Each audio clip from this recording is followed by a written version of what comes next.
ગીરગઢડા તાલુકાના નવા ઝાખિયા ગામે વન વિભાગ દ્વારા દીપડો પકડવાના પાંજરામાં પોલ્ટ્રી ફાર્મની મુરગી મૂકતા જાગૃત નાગરિક દ્વારા વિડીયો વાયરલ। ગીરગઢડાના જસાધાર રેન્જના નવા બંદર રાઉન્ડમાં આવેલ ગીરગઢડાના નવા ઝાખિયાવાડી વિસ્તારમાં દીપડાને પકડવા એક પાંજરો મૂકવામાં આવેલ। તે પાંજરામાં પોલ્ટ્રી ફાર્મની બોઇલર મુરગી ઉપયોગ કરવામાં આવેલ। પોલ્ટ્રી ફાર્મની મુરગીઓમાં અનેક પ્રકારના જોખમી વાયરસ હોઈ શકે છે, તે લોકો અને કર્મચારીઓ પણ જાણે છે। આ સૌથી ખતરનાક એવિયન ઇન્ફ્લુએન્ઝા બ્લડ ફ્લૂ જે અત્યંત સંક્રામક અને નુકસાનકારક છે। આ ઉપરાંત રાનીખેત રોગ અને સંક્રામક બોન્ક્રાઇટિસ પણ આમાં વાયરસ છે જે નુકસાન પહોંચાડે છે।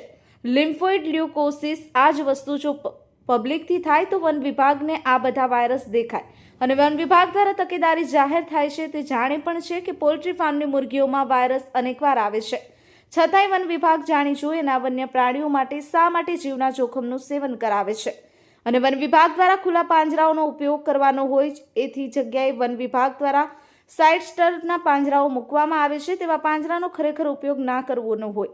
પાંજરાની અંદરની સાઈડમાં એક નાનું એવું ખાનું હોય જેથી હિંસક જાનવર પણ પાંજરે પુરાય અને બીજી બાજુ બકરાના ભક્ષ તથા અન્ય જીવ પણ બચી જાય। એવા પાંજરા રેન્જની અંદર ઉપયોગ ના કરવાના હોય છતાંય આવા પાંજરા વન વિભાગ દ્વારા ઉપયોગ કરવામાં આવે છે।